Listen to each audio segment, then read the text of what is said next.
tayo sa napakaluwang na plaza ng Tayug. Dahil sa malaking improvements nito, pinupuntahan talaga ito hindi lang ng mga taga dito, kundi pati na rin ng mga karatig bayan.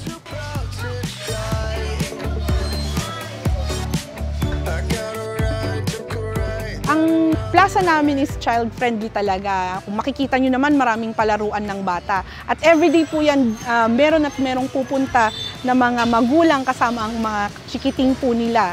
At marami po silang parang ma-explore tulad ng castle na lang namin. Meron siyang slide, so pwedeng umupo ang kanilang magulang habang naglalaro ang kanilang mga anak. Open din po ito sa mga gustong mag-prenup, photoshoot, or yung mga magde-debut. Ilang taon na rin nilang inaabangan ng ating lighting ceremony during Christmas season. Taong 1931, nabansagang pinakamagandang plaza sa buong Pangasinan, ang Plaza ng Tayug.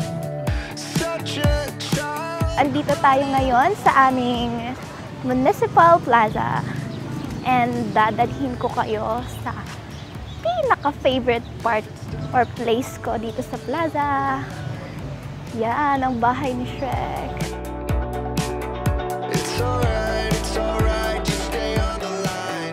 And yan, ang aming auditorium.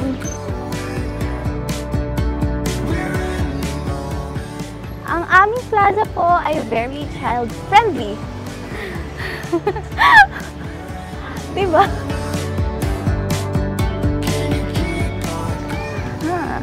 Kung napagod kayo, you can just sit here and eat peacefully, di ba? Yan.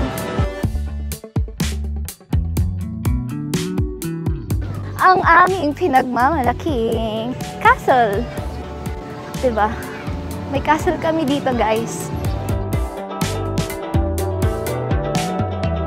Open ang aming plaza sa lahat ng ating mga karatig bayan na gustong bumisita.